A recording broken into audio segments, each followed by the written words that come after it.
Assalamualaikum warahmatullahi wabarakatuh. Pendidikan vokasi memegang peranan penting bagi pengembangan SDM Indonesia yang terampil di masa yang akan datang. Membentuk komite pelatihan vokasi daerah yang akan bekerja sama dengan industri. Fokus komite ini adalah pembangunan sumber daya manusia. Dari kanal YouTube Total Politik pada Selasa 26 April, Mahfud MD mengemukakan pernyataan yang cukup mengejutkan. Ini salah satunya juga dimuat di bantennews.com ya, dengan judul Mahfud, di negara-negara Amerika Latin, kondisi negara seperti ini lazim digulingkan dengan kudeta. Ini luar biasa karena di wawancara tersebut Mahfud MD mengakui bahwa Indonesia dalam keadaan yang sangat tidak baik-baik saja ya, korupsi sudah merajalela di berbagai kalangan begitu ya, dalam berbagai bidang begitu ya, dan statement yang menarik di sini ya disebutkan menurut Mahfud, saya bacakan saja ya. Menurut Mahfud harus ada strong leader yang mampu melakukan terobosan. Saat Jokowi selesai 2024 nanti, maka penggantinya harus orang kuat yang siap untuk melakukan pembersihan. Kemudian Mahfud juga mengatakan, di negara-negara Amerika Latin, kondisi seperti ini rezim sudah digulingkan dengan cara kudeta. Waduh, luar biasa. Kemudian banyak juga ungkapan menarik ya di kanal situ ya. Tentunya akan kita cermati dengan seorang narasumber pakar komunikasi politik ini dengan Profesor Cipta Lesmana. Halo, apa kabar Profesor Cipta? Apa kabar Pak Rahma? Ya, sehat-sehat ya. Ya, sehat. Alhamdulillah, ini menarik ini yang disampaikan. Kalau saya sehat, alhamdulillah, tapi dari statement Mahfud MD ini menunjukkan Indonesia sangat tidak sehat begitu ya.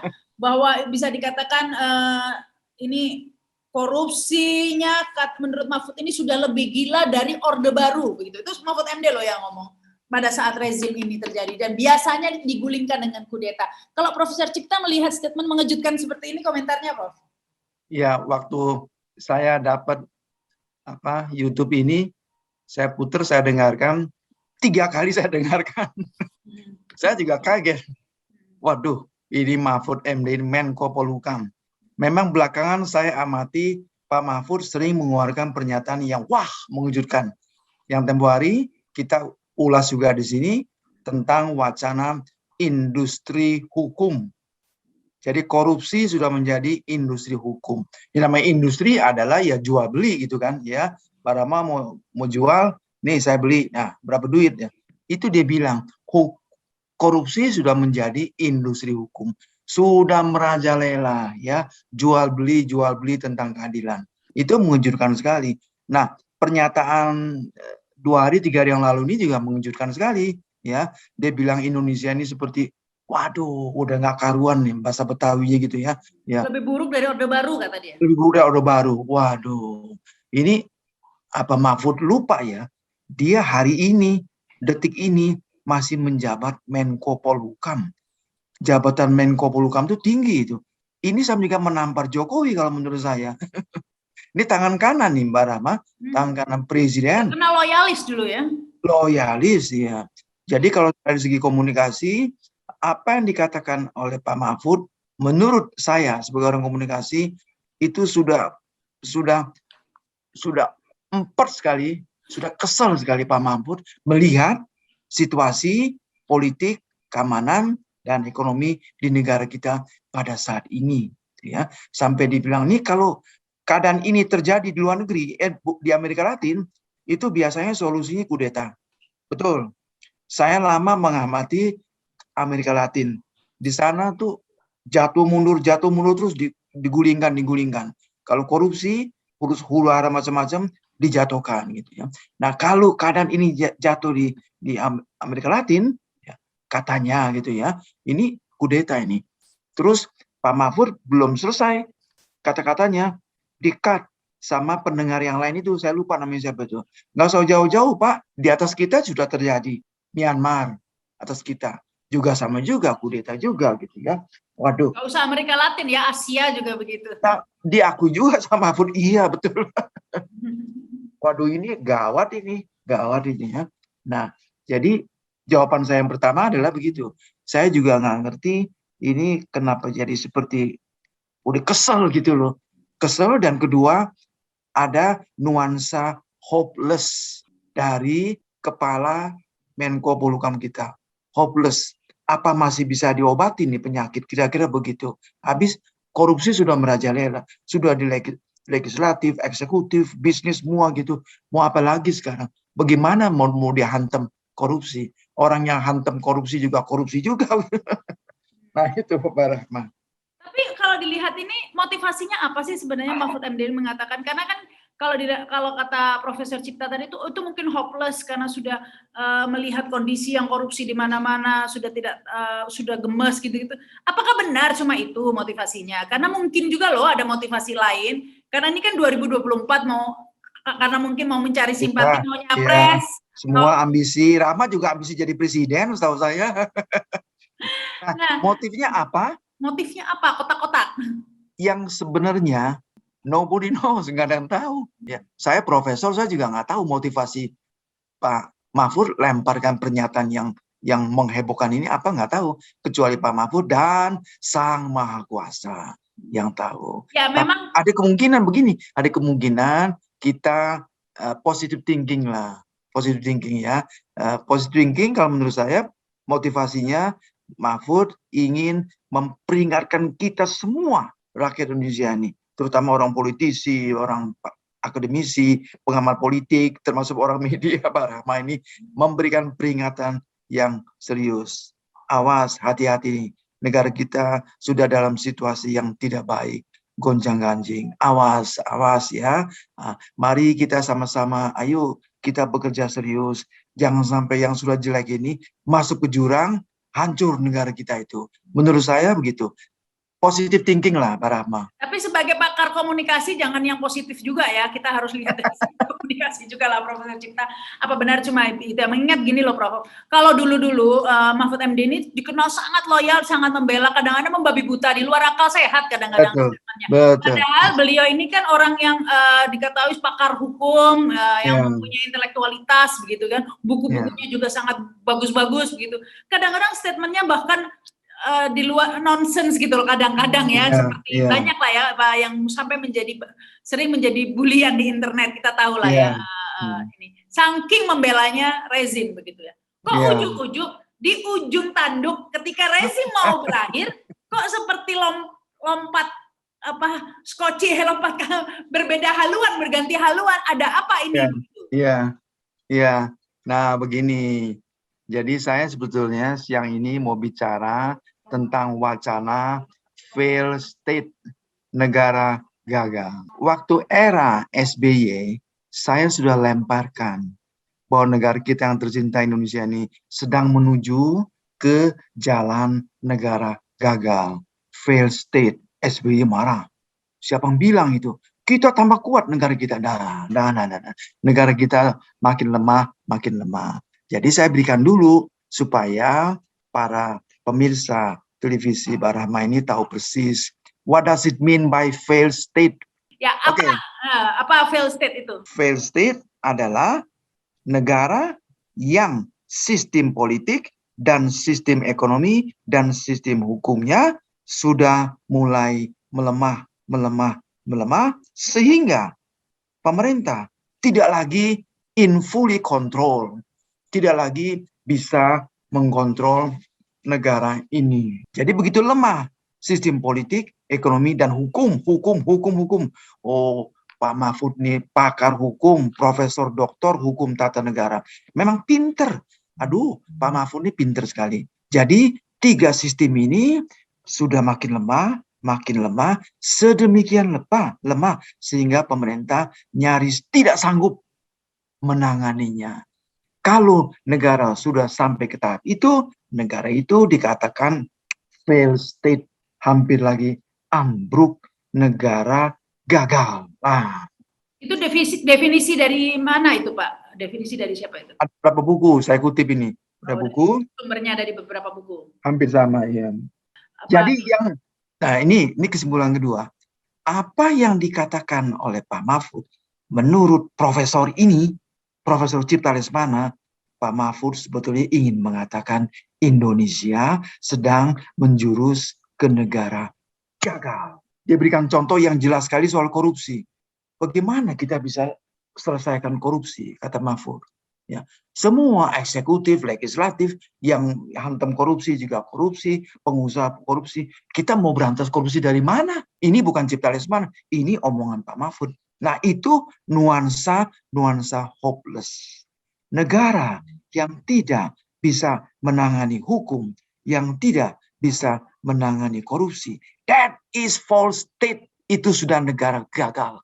Walaupun nggak ada yang mengakui. SBY selalu mengatakan negara kita kuat, negara kita kuat. Ya, banyak pemimpin sekarang kita nih, negara kita nanti Pak Rama ya, buktikan ya, 2045, 100 tahun setelah merdeka, Indonesia menjadi negara kuat yang diakui oleh seluruh dunia. Menurut saya, that is a dream, mimpi. Jangan terlalu mimpi-mimpi yang sekarang saja. Nggak usah muluk-muluk. Bagaimana hasil pemberantasan korupsi di negara kita yang tercinta ini? Nah, 2 jam lalu saya baru baca berita ini. Mudah-mudahan nggak salah berita itu. Ya, Bupati Bogor diciduk karena korupsi. Satu semuanya. Ciduk semua. DPR juga begitu. Wakil ketua. Ini jabatan yang sangat prestisius. Tinggi sekali. Wakil ketua. Ketua DPR di Amerika, Speaker, House of Speaker, itu jabatan tinggi. Ini wakil ketua dijebloskan penjara. Memalukan sekali perbuatan korupsinya. Jadi kita nggak sanggup. Nah, lihat KPK. Kan saya sentil KPK. Dalam kasus apa? Dalam kasus Migor gitu ya. Awalnya Polri yang turun ke lapangan. Polri ya. Dan Kapolri berapa kali turun bersama menteri. Ini saya menyimpang dikit ya, supaya pemirsa saya ini tahu jelas ya, berapa kali turun ke gudang-gudang yang disinyalir menimbun ya, ada 100.000 ton segala gitu ya, turun gitu ya. Waduh, menteri perindustriannya marah sekali, sudah ketahuan nih mafia ya. Di DPR dikatakan sebentar lagi saya buka mafia, identitas mafia Migor ya. Nanti hari Senin, ini omongan Pak Menteri Perindustrian, hari Senin Kapolri akan umumkan nama-nama mafia Migor itu. Tapi dia tidak mengumumkan. Tiba-tiba dicaplok kasus itu oleh Kejaksaan Agung. Nah, kita Cipta Lesmana sebagai pengamat politik yang sangat thinking. Saya belajar di Chicago ya. Critical thinking. Nggak ada yang bertanya, kenapa Kapolri tidak sanggup menghantam mafia Migor? Ya, katanya hari Senin mau diciduk, mau diumumkan gitu ya. Kenapa tiba-tiba Jaksa Agung yang masuk? Ini misterius. Ini tanda-tandanya fail state. Fail state itu ditandai oleh mafia.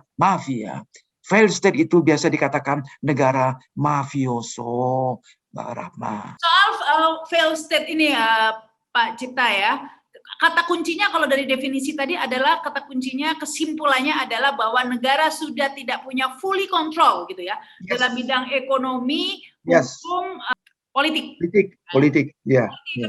Kalau lihat kita bedah satu-satu, ekonomi saja contohnya. Ya tadi disebutkan minyak goreng. Harga minyak goreng aja kita menyerah pada harga pasar. Ini pemerintah tidak bisa mengkontrol harga itu. Diserahkan dengan harga pasar sehingga tinggi harganya di pasaran ya. Itu tanda-tanda. Sudah dikucurkan 100.000 per keluarga.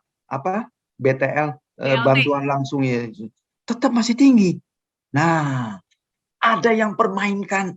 Nggak usah pakai BTL sekali ya, kita lihat ciduk saja gitu, bisa lah. Saya dari dulu harganya itu yang subsidinya itu harganya tidak disubsidi, tapi subsidinya diberikan melalui BLT. Ya tetap nggak ngaruh, harganya tetap tinggi kan begitu ya. Jadinya kalau dulu kan ini disubsidi kayak misalnya BBM. Gitu. Nah sementara kalau minyak goreng ini kan mestinya ada peraturan bahwa pengusaha itu 20% harus untuk pasar lokal, harganya harga lokal. Nah ini pemerintah sudah tidak bisa mengontrol, yang untuk lokal harganya tetap sesuai dengan harga pasaran, dilepas harga singkat kata, pemerintah kalau mau sajujurnya pada saat ini tidak mampu melaksanakan amanat Undang-Undang 45, tidak mampu melaksanakan pasal 33 Undang-Undang Dasar 45. Situ mengatakan bumi semua gitu dikuasai oleh negara dan diperuntukkan untuk sebesar-besarnya kesejahteraan rakyat. Jelas. Prakteknya tidak demikian. Nah, ya itu salah satunya tidak fully control, apalagi sepertinya lebih dikendalikan tadi itu yang terkuat itu oligarki ya. Ya. Ekonomi dikendalikan oleh oligarki, politik apalagi begitu ya. Dengan sistem pemilihan seperti ini, presidential threshold dan parliamentary threshold, akhirnya oligarki lagi yang mengkontrol ya. Jadi bukan pemerintah lagi yang memegang kontrol. Hukum sudah menjadi komoditi diperdagangkan, menurut Mahfud, diperdagangkan. Ya kong kali kong, kebanyakan begitu, kong kali kong, engkong sama engkong atau gimana gitulah. Nah, jadi kalau menurut kriteria definisi yang disampaikan oleh Profesor Cipta tadi, bahwa Indonesia sudah masuk kategori failed state ya, Prof? Ya saya nggak mau terlalu belak-belakan, sudah masuk, sudah menjurus. Menjurusnya di mana? Ini jurang, sudah di tepi jurang, tinggal didorong dikit masuk. Kira-kira begitu. Yang menarik, apa yang terjadi jika kemudian failed state? Apakah benar seperti yang disampaikan oleh Mahfud MD, solusinya itu kudeta seperti di Amerika Latin atau bahkan di Myanmar gitu? Solusinya apa tuh kalau udah failed state? Saya kira tadi saya katakan Pak Mahfud, kalau saya lihat sudah nggak tahan, sudah emosional juga. Dia mengatakan nih kalau di Amerika Latin nih udah kudeta nih, kan di sana begitu solusinya. Di Indonesia kira-kira sama juga begitu ya. Nah, solusinya tidak selalu harus kudeta, ya, tidak harus selalu kudeta. Kan Pak Harto tidak dikudeta, tidak kan? Tidak. Pak Harto tekan ya. Dia bentuk Dewan Reformasi, ya, teman baik saya, Cak Nurholis Majid, itu teman baik saya di Chicago, diminta memimpin ketua Dewan Reformasi. Cak Nur mengatakan, maaf Presiden, maaf, saya nggak sanggup, udah nggak sanggup. Ya, beliau tidak mengatakan saja, ini sudah failed state, nggak sanggup. Ngomong sama saya nggak sanggup Pak Cipta. Loh kenapa? Bapak ini guru bangsa, saya sudah nggak sanggup. Negara sudah begini, saya mau diangkat ketua Dewan Reformasi. Ya, akhirnya ya jatuh juga begitu. Tapi Pak Harto tidak dikudeta. Ya, secara manis beliau mengundurkan diri. Ya. Rezim sekarang meskipun menjurus failed state tidak suka dengan cara-cara manis itu, Profesor. Ya. Ada satu lagi, tunggu. Saya kasih contoh yang sangat gamblang sekali. Ya, kan itu kan ada 3 bidang. Ya, sudah nyaris tidak bisa dikendalikan.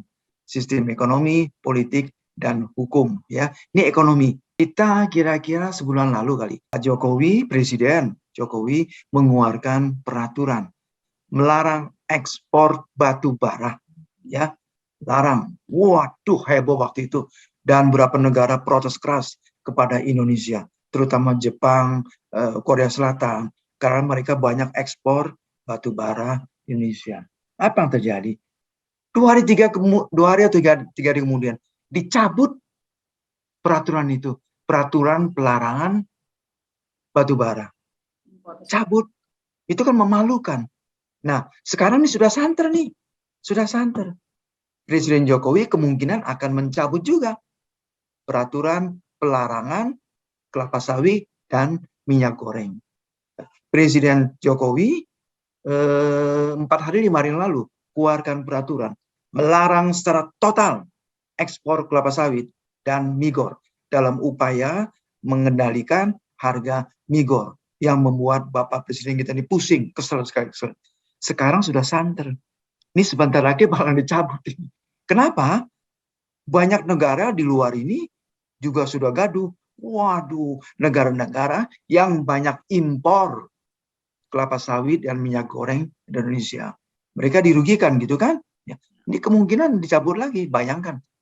Kalau pemerintah, presiden, perdana menteri ya, sering keluarkan peraturan, berapa hari dicabut lagi. Keluarkan peraturan, berapa hari dicabut lagi. Itu indikasi failed state di bidang ekonomi.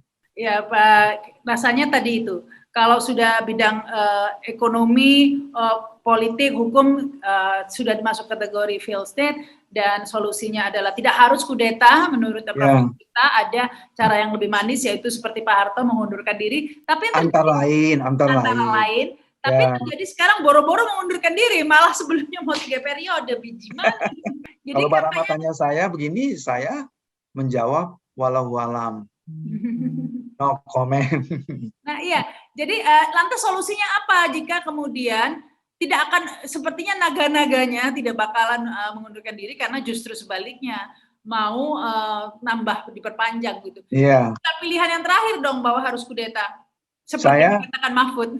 ya kata Pak Mahfud, saya pribadi selalu tidak setuju dengan kudeta. Dulu zaman SBY saya ditarik-tarik saya, ya, diminta sama perempuan siapa tuh, yang kemudian masuk penjara juga. Ayo kita turun ke jalan, ya, kita gulingkan SBY. Nah, saya bilang saya anti revolusi jalanan, anti saya, nggak mau saya. Ya, siapa tuh perempuan itu, nggak mau saya. Ya. Nah, ya kan Mbak Rahma kan, aduh, sembahyang 5 kali, nggak pernah berhenti semua. Kita sembahyang semua. Mudah-mudahan Tuhan memberikan jalan kepada kita. Jangan ribut-ribut, jangan bakar-bakaran, jangan huru-hara. Mudah-mudahan Tuhan ini maha baik, Pak Rahma, sama bangsa Indonesia ini. Nanti at the last moment, biasanya kita dikasih jalan. Ya, nanti ada muncul, tiba-tiba. Muncul apa? Bukan tuyul, muncul orang yang memang betul-betul pemimpin. Bisa, Pak Rahma, bisa. Itu tangan-tangan Tuhan, Pak Rahma. Repot ini kalau bicara Tuhan, Profesor Cipta, karena Tuhan sendiri yang mengatakan bahwa tidak akan merubah nasib suatu kaum jika tidak berusaha kaum itu untuk merubahnya, begitu ya. Ya kalau kita tidur-tidur berharap, ngarep.com aja Itu gimana? saya baca ulang-ulang itu. Kalau Anda tidak berbuat sendiri, nggak bisa harapkan Tuhan. Gitu. Tuhan hanya akan merubah, nggak akan berubah kalau nggak kita berusaha untuk merubahnya, begitu kan. Ya. Jadi ini harus dari bangsa Indonesia sendiri juga berusaha untuk keluar dari failed state ini, begitu, dengan berbagai cara, begitu, dengan cara apapun. Nah, saran saya, Pak Rahma, setelah ini Pak Rahma bujuk-bujuk Profesor Mahfud. Pak Mahfud, ini subscriber saya sudah puluhan ribu, minta saya bicara langsung dengan Pak Mahfud. Pak, tolonglah Pak, bantu saya Pak. Saya sudah pusing nih Pak. Sudah ratusan ribu kontak saya. Kepengen dengar langsung dari mulut Pak Mahfud. Artinya Pak Rahma bujuk-bujuk Pak Mahfud, datang Pak Mahfud ke studio saya. Bukan datang studio, kan bisa webinar gitu ya. Nah, biar Pak Mahfud langsung bicara dengan rakyat Indonesia, terutama dari pemirsa televisi Mbak Rahma ini, supaya lebih puas. Kalau ini kan bicaranya perantara, ya. Tapi jangan-jangan Prof. Cipta Lesmana ini calo sebagai juga. pakar komunikasi, Profesor Iya. Cipta, kita ingin dari segi komunikasi ini apa sih yang tersirat dan tersurat itu kan, kalau pakar komunikasi itu. Saya sudah jawab tadi. Nah ini ada lagi nih, karena Mahfud MD mengatakan menurut Mahfud harus ada strong leader yang mampu melakukan terobosan saat Jokowi selesai 2024 nanti. Nah, apakah ini tersirat dan surat? Sayalah strong leader atau apa gitu?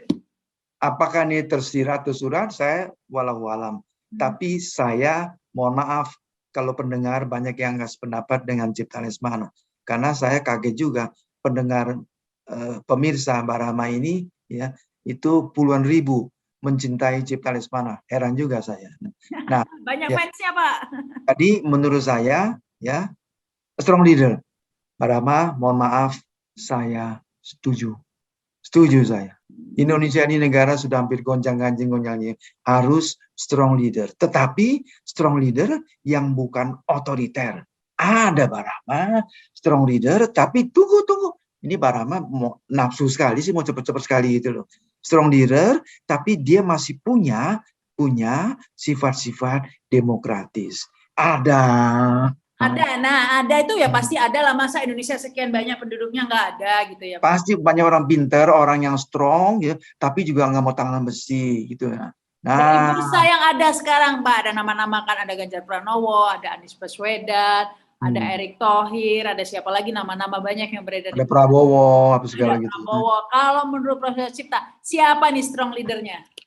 Yang saya inginkan adalah pemimpin yang strong, tetapi tetap masih punya sifat-sifat demokratis.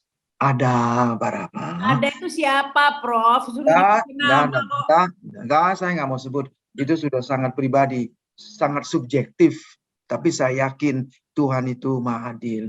Tuhan itu menurunkan begitu banyak rakyat di Indonesia ini yang pinter-pinter, yang strong, tapi demokratis, yang tidak mau menggilas rakyat. Ada berapa? Tapi kalau dari segi komunikasi, Prof, statement ini menunjukkan bahwa leader yang sekarang nggak strong dong. Ya, Artinya. ya, kurang strong. Itu di ilmu politik diajarkan, ya, ilmu politik. Saya kasih sedikit, ya, ilmu politik diajarkan. Pemimpin harus konsisten, harus strong. Pemimpin kalau sudah mengeluarkan keputusan, apapun keputusannya, tentu saja pemimpin mengeluarkan keputusan pasti sudah dipikirkan baik-baik dengan penasehat macam-macam. Begitu dia keluarkan keputusan, dia tidak akan cepat mencabut kembali. Dia tidak akan mencabut kembali. Lihat Pak Harto. Pak Harto jarang sekali pemimpin, dia sudah keluarkan keputusan, jadi teori politik mengatakan itu menunjukkan firmness, keteguhan pemimpin. Diserang, dikritik apapun, dia tidak akan mencabut keputusan yang sudah dikeluarkan. Sebaliknya, kalau pemimpin sering mencabut kembali keputusan yang sudah dikeluarkan, itu menandakan pemimpin itu weak, lemah. Nah, silakan Mbak Rama analisis sendiri. Kan batu bara sudah berapa kali? Ya. Semua kalau peraturan sih berubah-ubah, bahkan itu mempengaruhi juga dalam segi ekonomi ya, investasi juga. Karena seperti nggak ada kepastian ya. Semuanya bisa dirubah, nggak ada kepastian hukum, nggak ada kepastian aturan yang bisa berubah setiap saat. Bahkan Omnibus Law saja yang katanya untuk investasi, ternyata dibawa ke Mahkamah Konstitusi juga harus direvisi lah dalam 2 tahun. Semuanya, sehingga itu menunjukkan bahwa peraturan yang keluar ini adalah bukan produk yang terbaik, buktinya bisa digagalkan oleh Mahkamah Konstitusi kan? Karena dibikin tanpa direnungkan, tanpa dianalisis secara sematang-matangnya, dan tanpa melibatkan banyak pihak sebelum diketok palu, sebelum diteken oleh presiden. Nah, terlalu cepat gitu loh. Omnibus Law sejak awal dicurigain. Belum tentu benar dicurigai. Ini produk pesanan dari luar negeri. Kabarnya begitu.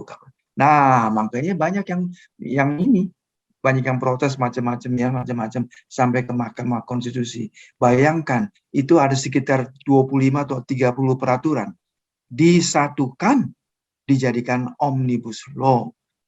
Itu sangat sulit sekali. Banyak cacatnya.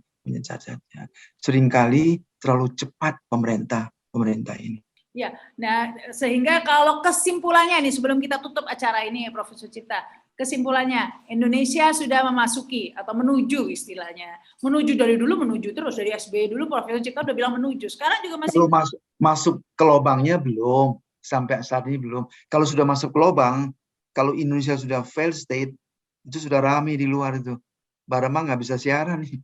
Kalau sudah belum, saya yakin belum. Ya, sedang menuju. Kapan nyemplungnya? Jangan tanya saya. Indonesia menuju failed state, solusinya adalah? Iya, mesti cepat. Solusinya pemimpin kita, terutama presiden, ya, kepala negara, panglima tertinggi, harus cepat apa? Cepat sadar dan cepat bertindak. Tapi rasanya tidak mungkin, Prof. Bertindak harus melibatkan banyak pemimpin kita. Jangan lagi melibatkan dia lagi. Jangan. Libatkan orang-orang tokoh-tokoh yang arif, ya, tokoh-tokoh kemasyarakatan, tokoh-tokoh agama. Diundang round table discussions. Katakan 10-15 orang. Dan di situ dialognya betul-betul harus berdialog, bukan monolog. Di negara kita, pemimpin salah satu kelemahannya adalah dialog, diundang, tapi yang terjadi monolog. Ya, ini yang tidak efektif, ini yang sering terjadi. Ya. Harus benar-benar dengar, Menurut Bapak gimana? Gini, oke. Ya, catat ya, perintahkan sama sekretaris. Catat. Menurut Bapak gimana? Nah, kasih kesempatan yang cukup banyak dan supaya tokoh-tokoh masyarakat, tokoh-tokoh ilmiah, tokoh-tokoh politik dan sebagainya itu betul-betul. Jangan pengusaha cuma satu orang yang ngomong, alah ngibul aja loh, ngibul. Menurut pengusaha-pengusaha, sebagian besar inginkan Jokowi 3 periode. Pengusaha mana? Ya, saya ini kan masih aktif wartawan, Mbak Rahma. Saya telepon teman saya 2 pengusaha, nggak ada Pak Cipta. Di organisasi itu nggak ada pengusaha yang inginkan, nggak ada. Nah, ngibul aja tuh orang yang ngomong gitu. Sebagian besar pengusaha menginginkan Pak Jokowi 3 periode. Muncul lagi itu tukang survei. Siapa namanya itu ya? Ya, 3 periode. Ya, 3 periode. Presidennya Jokowi, wakil presidennya Prabowo. Terus langsung tag loh kan? Ya, langsung akhirnya Pak Jokowi marah. Ya, saya senang lihat Pak Jokowi marah di sana. Ya, diperintahkan kan. Mulai sekarang saya minta semua menteri-menteri jangan lagi bicara presiden 3 periode.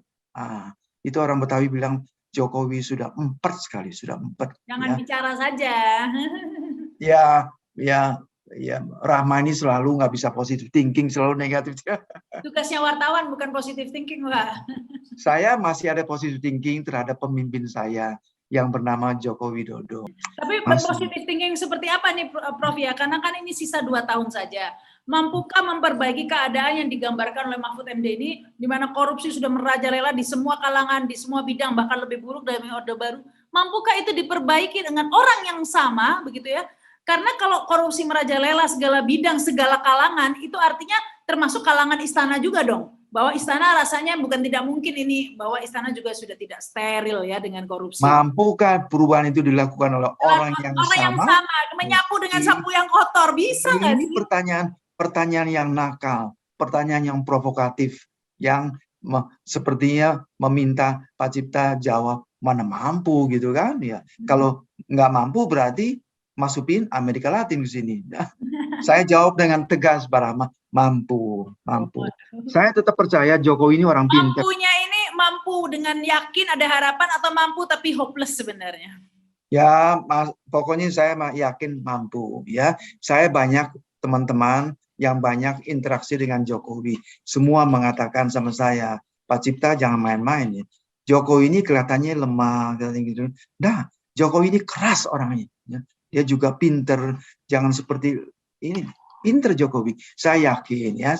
Sayang ya Jokowinya belum ketemu Profesor Cipta Lesmana begitu kan? Pak Rahma kan? Ya, kasih advice saya begini. Sikat, dia mesti berani copot menteri-menteri yang crook, menteri-menteri yang self-interest. Harus berani angkat tokoh-tokoh yang berintegritas, yang pinter, dan selama ini clean. Tapi nyatanya tokoh menteri yang banyak dikritik itu malah ditambahin jabatannya. Kan itu menunjukkan bahwa ya harapan Profesor Cipta ini sebenarnya hopeless ya, karena mungkin Indonesia masih menuju ya, bukan fail state, menuju fail state gitu ya. Tapi saya yakin Indonesia sudah menjadi negara hopeless. Nah, ini Pak Jokowi belum mengeluarkan samurainya. Belum mengeluarkan dan belum menggunakan samurainya. Pada suatu saat, kalau situasi makin jelek, saya yakin Jokowi berani. Dia keluarkan sarungnya. Dia babat orang-orang kepercayaannya yang sekarang makin tahu, makin terbuka kedoknya. Ya, ini orang nggak bagus, orang-orang nggak bagus, berani. Dia tebas oleh samurainya. Ya, baik. Jokowi segera mengeluarkan samurai. Yang terpenting adalah siapa yang akan ditebas dengan samurai itu. Jangan sampai bukan nama lain, malah rakyat yang ditebas. Jangan sampai ya tentunya. Jadi permintaan saya sama Pak Rahma satu permintaan saya. Tolong segera undang Profesor Mahfud. Oke, nanti saya Anda mengatakan, Pak, kata Prof Cipta begini, komentar tentang Bapak gini. Kami minta dengan sangat ya wawancara. 15 menit saja lah, nggak 1 jam seperti Prof Cipta ini. Baik, terima kasih Pak Profesor Cipta sudah meluangkan waktunya ya. Ini karena Profesor Cipta termasuk narasumber yang paling digemari di Realita TV ini. Terima kasih. Wassalamualaikum warahmatullahi wabarakatuh.